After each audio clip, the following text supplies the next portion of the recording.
Good afternoon, everyone. Thank you so much for joining and making time for this call. We're just going to give a few minutes for the guests to join, and then we'll start in about 2 minutes. Thanks.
All right. Can I get an indication that everybody can hear me and that my sound is clear?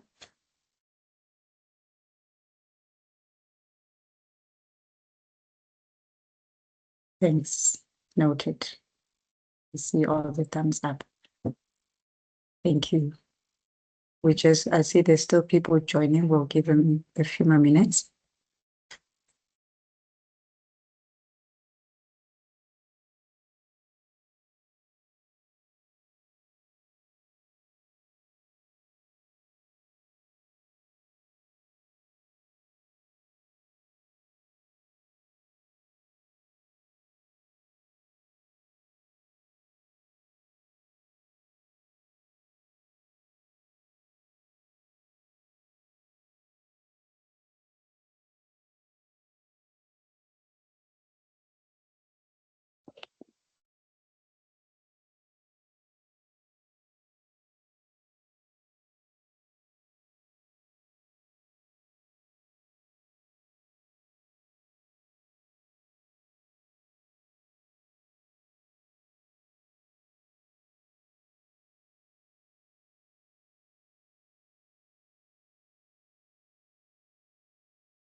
All right. Thank you to everyone. I think we will get started. I see a hand up. I think I'll start with the housekeeping rules, and then we'll get into the actual program.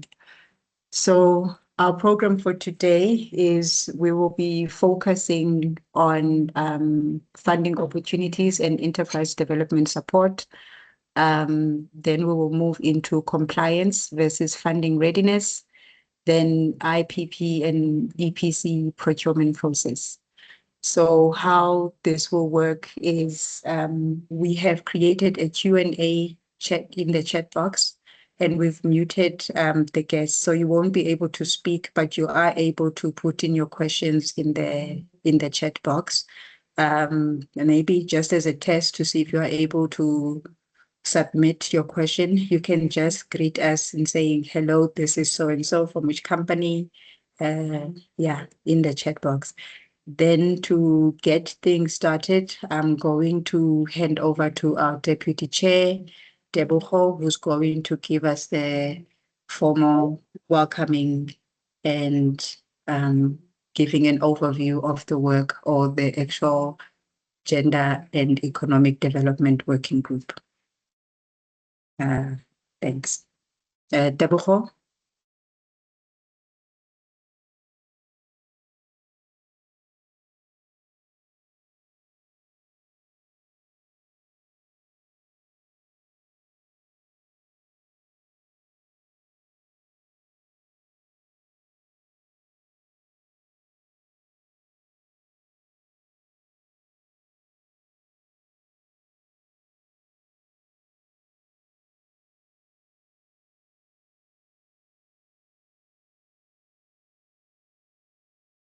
Debucho, can you hear me, ma'am? Hi, Zimkita. Apologies for that. No problem. I was unable to unmute. All right. Good afternoon, everyone. I'm just going to jump right into it. I see we have a tight schedule for today's webinar. So welcome and thank you for joining to everyone. Please excuse the notifications that you might hear in the background. It's everyone logging in. So today's webinar is our first webinar for the year, Unlocking Market Access Through Compliance, which is hosted by us, Savia, the Gender and Economic Working Group from Savia, that is. My name is Tebogo Marufu. I am a Senior Strategy and Partnerships Associate at Billy Energy Group, and I serve as the Deputy Chairperson of this working group. It's a privilege and to welcome you all, a diverse group, of course, of renewable energy professionals, entrepreneurs, industry stakeholders, and development partners to this important conversation. At SAPVIA, we, the Gender and Economic Development Working Group, are committed to building a more sustainable and inclusive, as well as representative renewable energy sector. And our work focuses on advancing gender diversity, economic development, financial inclusion, as well as digital transformation across the industry. So that's a roundup of us essentially. And the focus areas that are critical these focus areas rather are critical to ensuring that women-led businesses, youth-owned and emerging businesses are not only included in the renewable energy transition, but also are meaningfully positioned to grow and participate in our market. So today, the webinar speaks directly to that mission. Across the sector, many SMMEs have the technical capability and ambition to contribute to the renewable energy value chain. However, often they face barriers related to compliance, procurement readiness, as well as access to funding opportunities. So through this session today, we aim to unpack those challenges, provide practical guidance that can help businesses become procurement ready, funding ready, and better equipped to participate successfully in the renewable energy economy. So we are honored to be joined by an excellent panel of speakers, as well as partners representing compliance advisory, procurement, enterprise development, and funding support. The insights will help us better understand key things such as core compliance requirements for renewable energy SMMEs, Secondly, common compliance gaps that limit access to opportunities. Thirdly, what IPPs and EPCs look for when onboarding suppliers. Fourth, the relationship between compliance and funding readiness. And lastly, the practical steps businesses can take to strengthen their market participation. So, on behalf of Savia and the Gender and Economic Development Working Group, I would like to thank our organizers, partners, and speakers today, as well as the attendees. Of course, this wouldn't be a webinar without you all. And we hope today's discussion leaves you with some actionable insights, practical tools, and real value that you can utilize in your spaces. So I'll hand back over to Zimkita, who can introduce our first speaker, and we can just continue the discussions and topic. Thank you very much.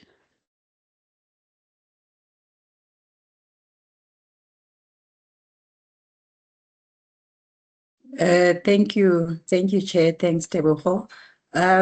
So to get things started, we will now go into our first topic, which is going to be focusing on funding opportunities and enterprise development support. And the first presentation is going to come from Mr. Lionel Kunene. You can go ahead and beam on your side, sir. Then we will have the APSA colleagues speak after you. Thanks.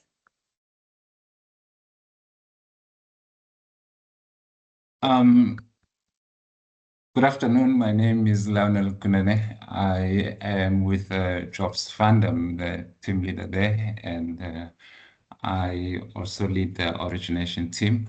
You will see during the presentation what is it that we keep ourselves busy with on the origination side. So I will switch off my videos and I do the presentation.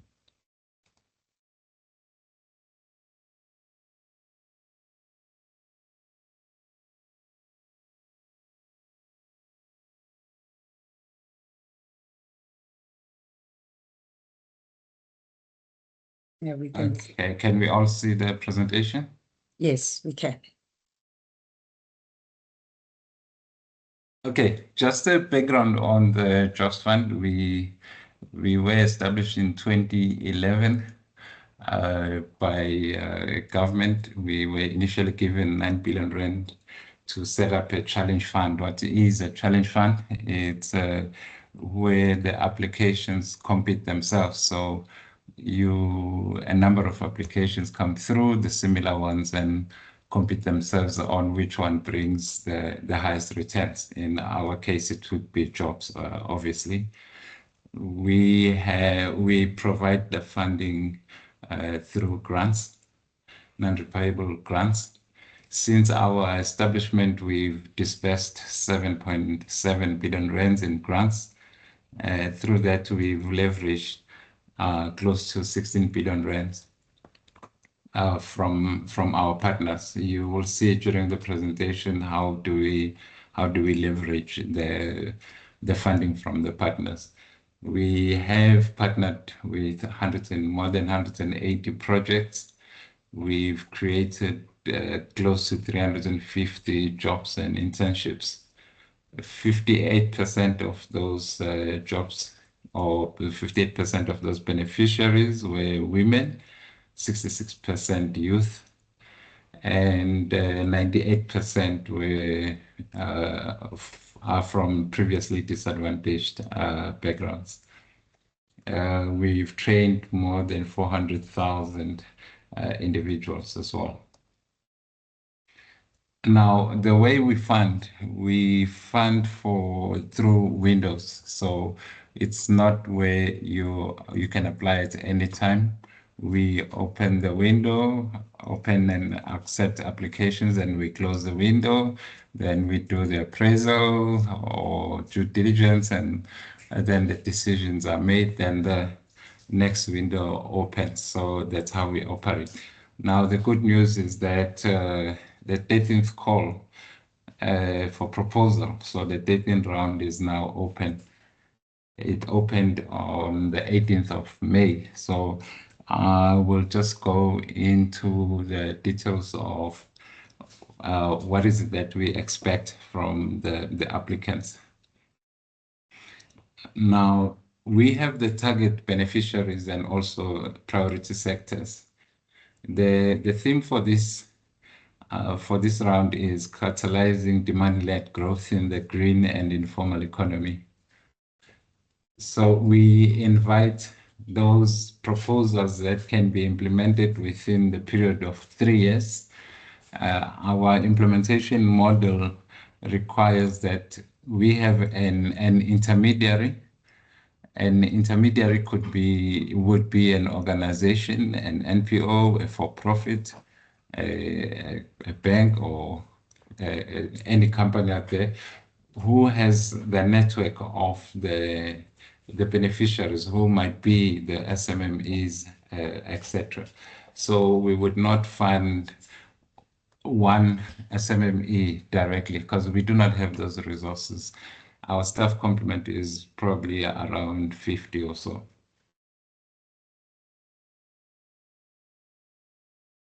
Now, our priority sectors, we are at the right forum here. It is the green economy, where we look at those economic activities that reduce environmental harm, promote sustainability, and drive inclusive growth. Now, obviously, we're looking at things like your renewable energy, your circular economy activities, sustainable agriculture, waste and recycling. We also look at green construction, water management, and green mobility.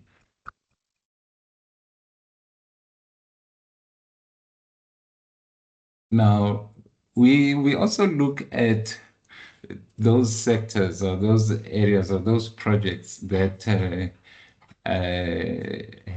that are labor absorptive, where the targeted interventions can unlock enterprise growth and employment. So we do not shut the door on other sectors as much as we are concentrating, or as much as the focus is on green and informal sector.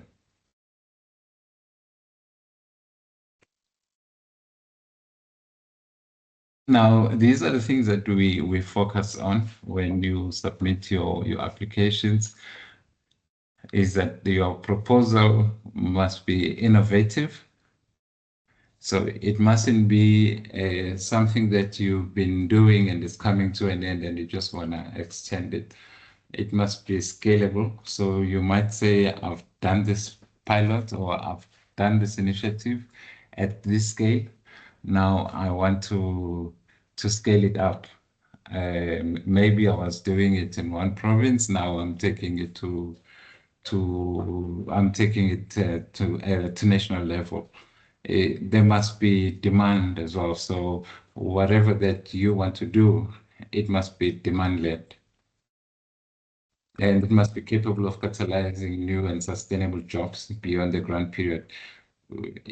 You will see that it is critical that the jobs that must be created should be sustainable. So we do not want a case where when the project, after 3 years of implementation, the project comes to an end and then those jobs vanish. I have indicated that the jobs must be implemented within the 3-year period. So we want proposals that would hit the road running.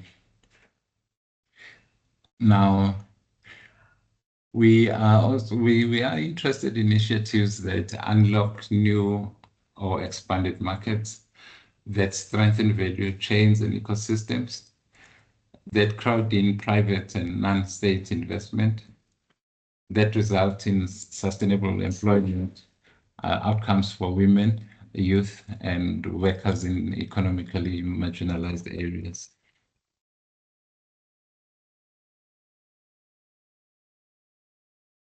Now, the timeline for the round, as I said that the earlier on, that it has opened now. It opened on the 18th of May, and it is going to close on the 30th of June at 3 p.m. If you can speak to those who have participated in our calls for proposals, one thing that they'll tell you is 3 means 3 on the 30th. So the system just shut off at 3. It is done online through our grant management system, which we call GMS. And the application process is two-stage. What do we mean by two-stage? It means in stage 1, you complete the concept note. You give yes, you give the details on your proposal or the application. We have an application form online that guides you. You give us that application, but we do not go much deeper. We don't go into full business case, as we would call it, on stage 1. Then those applications then get assessed. The investment committee, which is a decision-making body within the highest decision-making body within Jobs Fund, makes the final decision on who has been successful and who has not been successful. Those who are successful, then they are informed that they've been successful. Those also who have not been successful, they're also informed. Those who are successful then are able now to move to stage 2. Now, this is where now everything that the project or proposal claims that it will be doing, we're now looking at full due diligence. We're looking at how viable, what proof is there, if it's an on-lending, what are do you have pipeline, your normal due diligence that the banks would do. Now, I just want to take you through the key criteria that we look for when we assess or appraise the applications. First, we have 3 funding windows, which means broadly that when you apply, your application would be falling within these 3 windows. It would be the ED or enterprise development. This is where we look at initiatives that develop innovative commercial approaches to livelihood development and long-term job creation, combining profitability with high social impact. So an example here would be an intermediary saying, look, we have identified this challenge in this community or in this population where maybe women-owned SMMEs struggle to get funding because they don't have collateral, they do not have the skills, etc. This is what the initiative would do. This is the intervention that we would look at. So you are developing those enterprises. The second window that we are covering is support for work seekers. In support for work seekers, this is where beneficiaries are trained for specific skills, and then when those skills have been acquired, they are then offered the jobs. So they get placed on, to jobs positions. So this is not training for the sake of training. An example of this might be maybe our host, Sabir, saying, we want to train women-led SMMEs that would be implementing the solar systems to households, and we're gonna train them on this, and then when they finish their training, then they get placed those individuals who have been trained and they get placed on positions. Now it means you have to have the supporting or partner with companies that can accommodate those who are going to have or that would have finished the training. The institutional capacity building is the third window that we look at. This is where an applicant might say, look, this is the initiative that I want to do or with these intended outcomes. However, I myself need to be capacitated for me to achieve whatever the intervention seeks to achieve. So we then also fund or help to capacitate the applicant themselves for them to implement their initiative. Now we have what we call the eligibility criteria. This is the first door.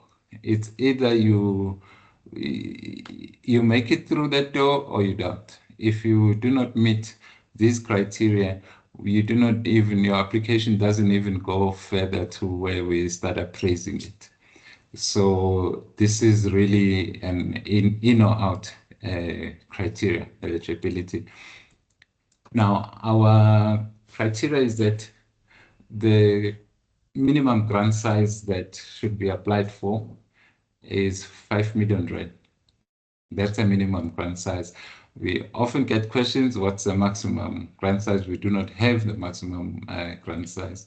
So one can apply for the size will be determined by the project itself. However, in our investment committee can say, we like this project, we approve it. However, this must be scaled down to this level. Maybe the grant size of so much should be reduced to around this level. We also look at we require a match funding. So it means when we give your grant amount, you must also bring your funding as well. Now, that match funding for private and public entities, it is 1:1, which means that for every rand that we bring as grant, you need to bring 1 rand in return as match funding, which goes into the project. If you are an NPO, an NGO, for every rand that we bring to the table, you bring in 50 cents. Now, match funding can be, we use cash, we recognize match funding as cash. So it means you cannot say, no, I'm bringing my factory. I mean, as maybe the banks would do, they might take it as the asset that, but on match funding here, we only mean we need cash. And match funding can be self-funded, so it can be the funding that comes from the entity's own reserves. It can also be raised from third parties. So an applicant can go and apply at a bank, a commercial bank, a development bank, and get that commitment that that money or those funds will be made available over the period of 3 years. Then that is considered as match funding. Now, if you are going to self-fund, which means that money will come from the entity or the applicant themselves, then the applicant will need to sign an undertaking to contribute that match funding. But this must be supported by a strong financial position, so the balance sheet must support whatever that you claim you will bring. It can be other third parties. We sometimes have situations where a bigger player in the industry might say, we are going to support this project. It might be on their side a CSI intervention. or just for other reason, one or the other reason, they might support that. Or if you have a rich uncle, you can bring the funding from him as well. The other eligibility criteria is that the applicant must have been operating for more than 2 years. So and they must have the two completed or complete audited or independently reviewed annual financial statements. So it's either audited financial statements or independently reviewed for that previous statements. Now, the annual financial statements must be for each of the 2 years, so they mustn't be paid. The lead applicant must provide the detailed management accounts, which would cover balance sheet, cash flow, and income statement. So please note that on the management accounts, shouldn't just be an income statement. It must be a balance sheet, cash flow, and income statement.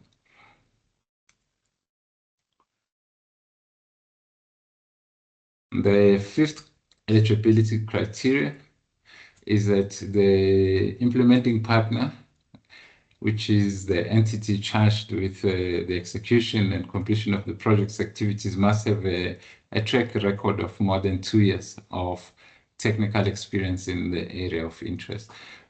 When do you have an implementing partner? A lead applicant might say, this is the initiative that we need. However, we are going to use this partner as the implementer of the project. They are going to project manage the initiative.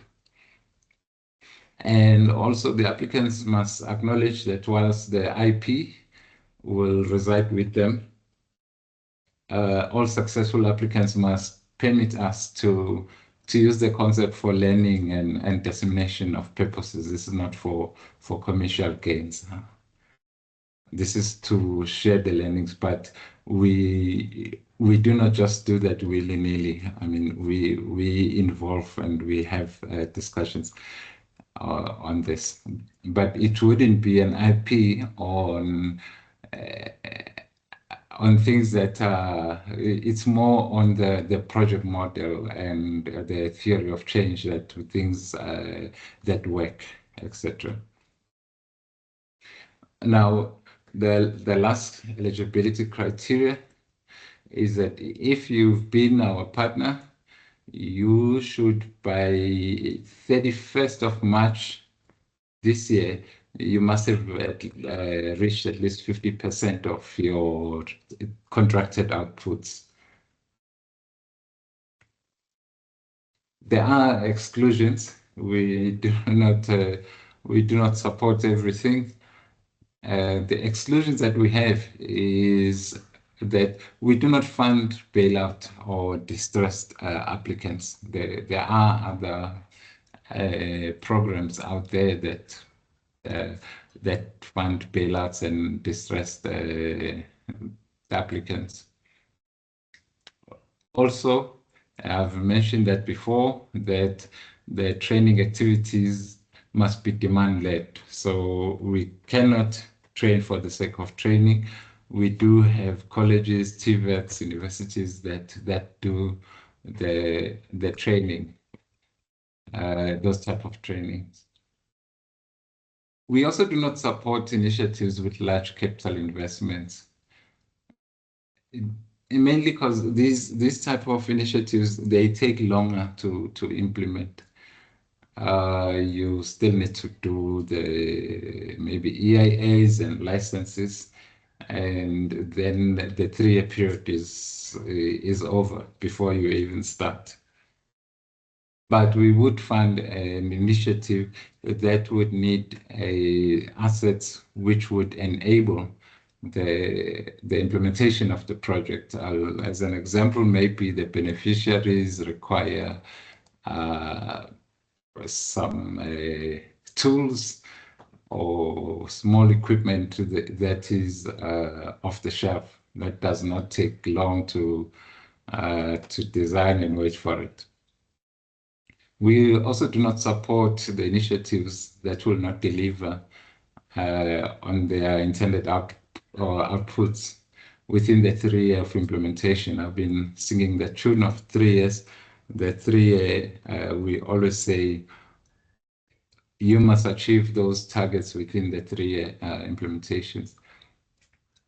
Also, because we do support the on-lending projects, however, we do not support those on-lending projects that do not adequately demonstrate that they have a finance-ready pipeline of projects. So if you say, I need, how does the on-lending works would be those who lend might say, okay, we have an issue with the, let's say, black SMMEs. They usually don't have collateral, etc.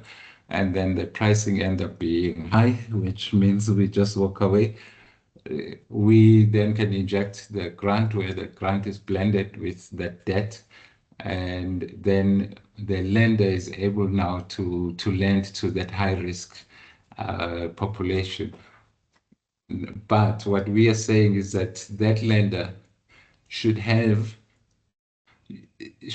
demonstrate that they have the pipeline, that they would have the applications.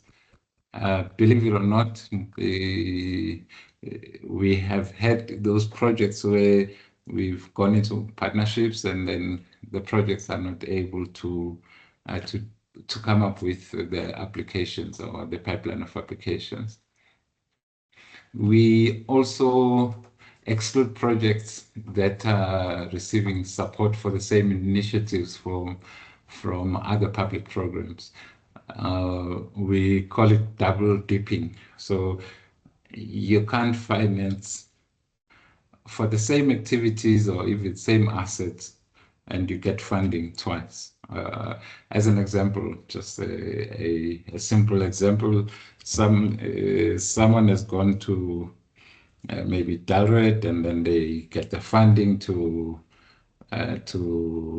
acquire a tractor, then they come to us also and then we fund the very same tractor. We also do not fund projects that are overly dependent on grant funding. So the project should, we call it the skin in the game. The applicant must also show that they are also bringing their skin in the game, because if someone has a skin in the game, they make sure that things happen. Now, that was the eligibility. On impact criteria, please, on our website, we have what we call a term sheet. I have my colleague here, Trevor, he can share that the copy of the term sheet maybe with the host. But also, if you go to our website, you will see you'll find the term sheet. It explains in detail what I've condensed into this brief presentation. Now, the criteria that we use, remember we said we are a challenge fund, which means the projects compete amongst themselves. We look at which one will bring higher returns. And remember, higher returns is not only on jobs. It doesn't mean that if your project is bringing a lot of jobs, it will then be a successful one. There are many other things that we look at. So on the impact criteria, I'll just give you a snapshot of the things that we look for.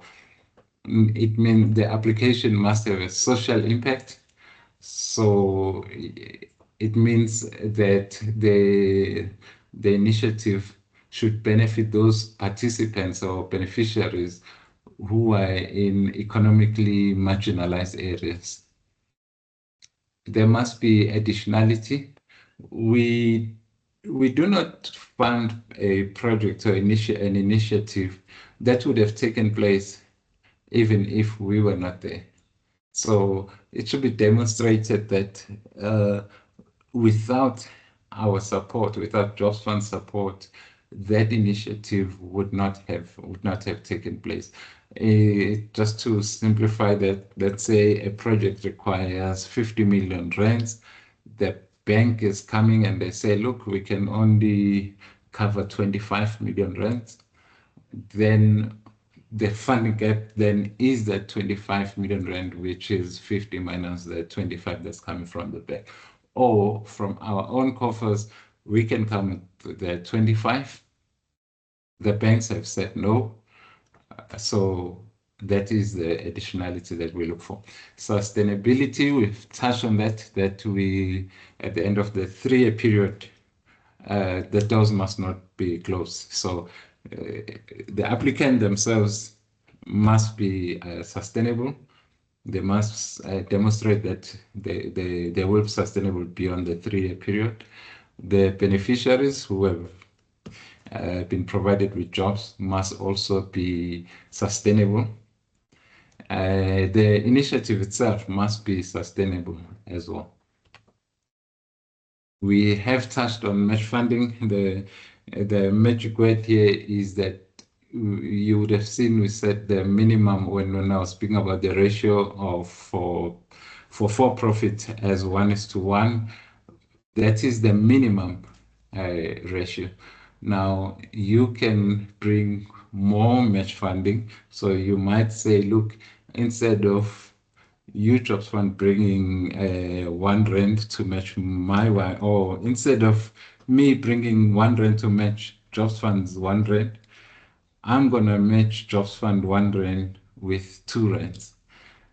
Now, which might mean then you apply for 5 million rand and you say match funding is 10 million rand. So that that gives you a better standing on that on that criterion there.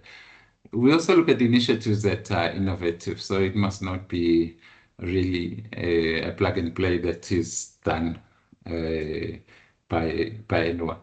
I made an example of just extending the existing program because the funding is coming to an end. We wouldn't look at that.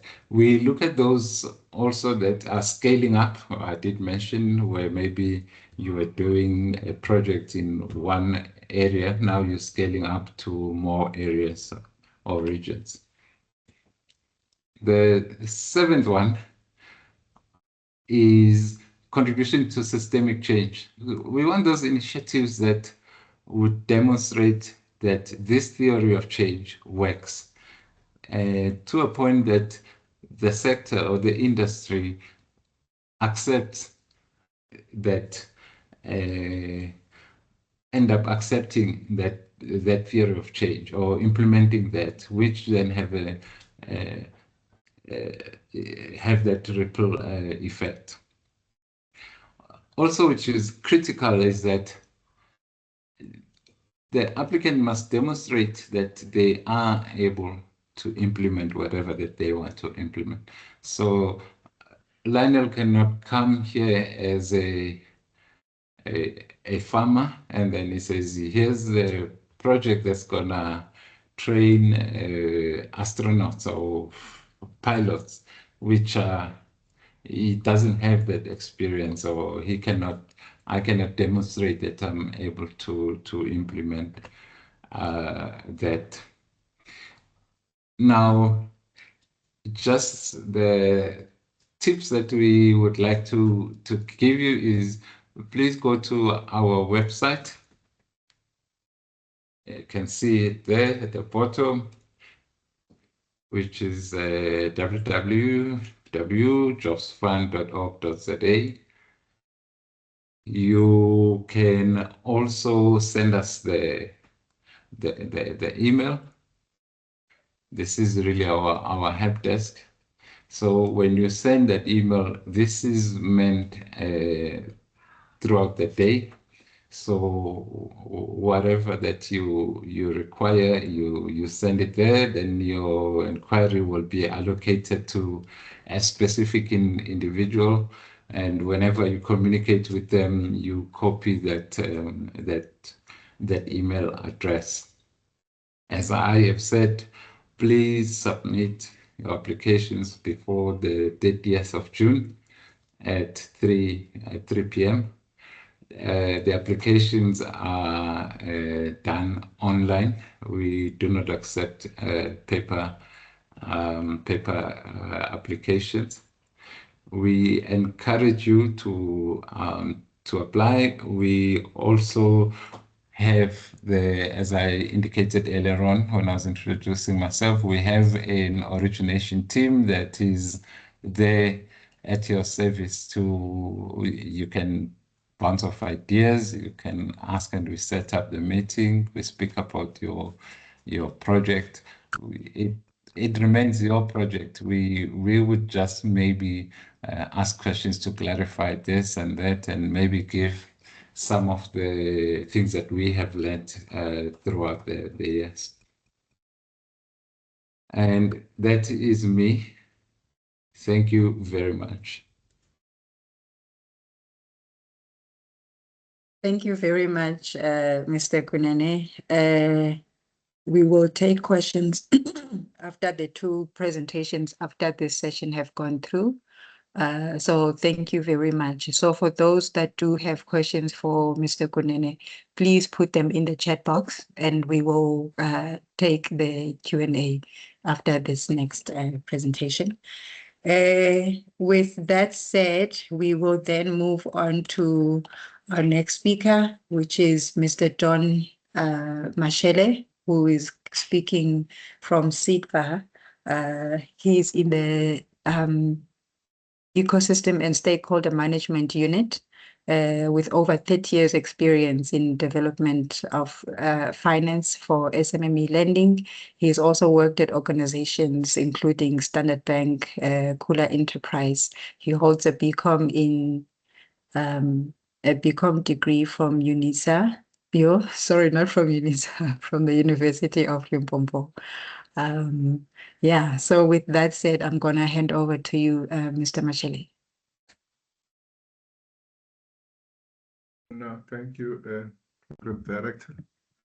Let me share the presentation and then you'll indicate. All right. It's showing? Yes, we can see it. It's not on presentation mode yet. Very quickly. Yeah. No, thank you for this opportunity. My name is Don Mashele from SADFA, Small Enterprise Development and Finance Agency. Just quickly, our mandate, what we do, we provide business development support, which is non-financial support, as well as financial assistance to SMMEs, being micro, small, and medium-sized enterprises. We as an agency, we are an implementing agency of the Department of Small Business Development. So we do have, as you know, a dedicated department that focuses on small businesses, and then we are an implementing agency under that department. In fact, probably you'll know that there was SEDA, Small Enterprise Development Agency, CFA being the Small Enterprise Finance Agency, and a Cooperative Bank Development Agency that was under Treasury. So all the three entities have been meshed into one entity called SEDFA, Small Enterprise Development and Finance Agency.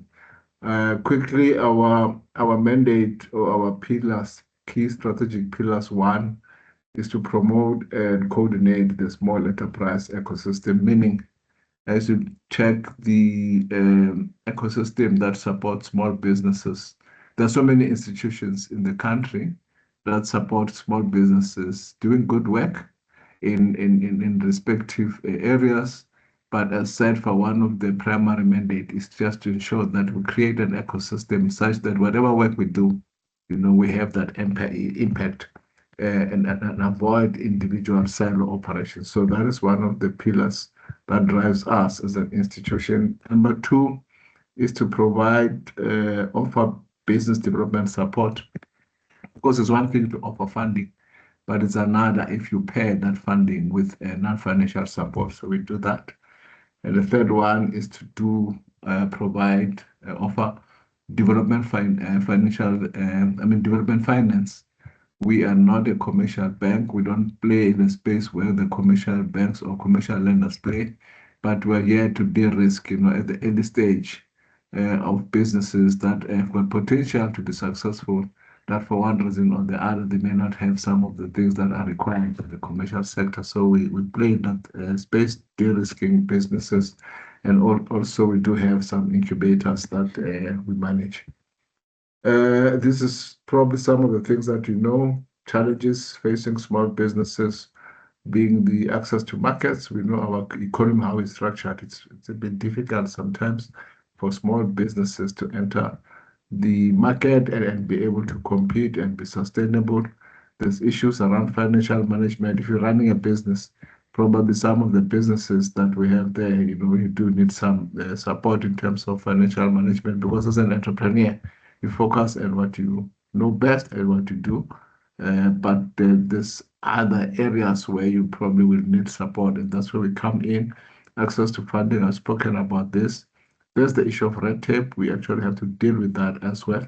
Issues around turnaround times, that is a challenge of most small businesses. You apply, you wait, and then that can affect your performance, because by the time we respond, probably that opportunity is gone.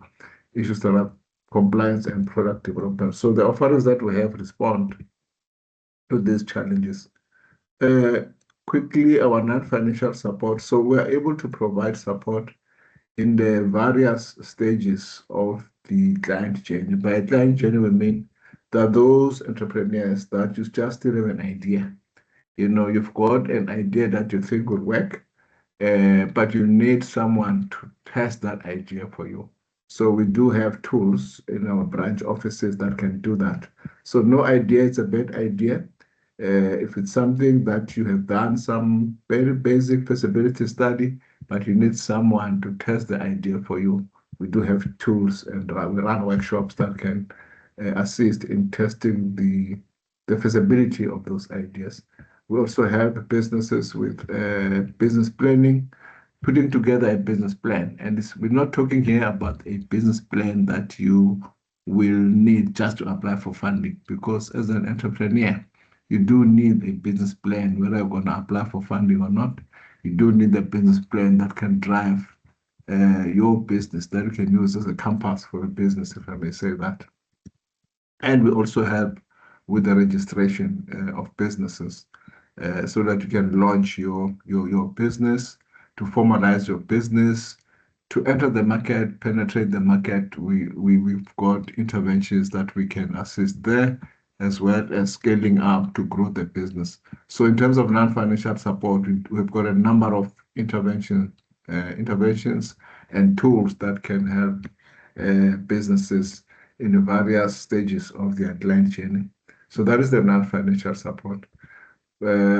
How we do the non-financial support, we've got branches all over the country.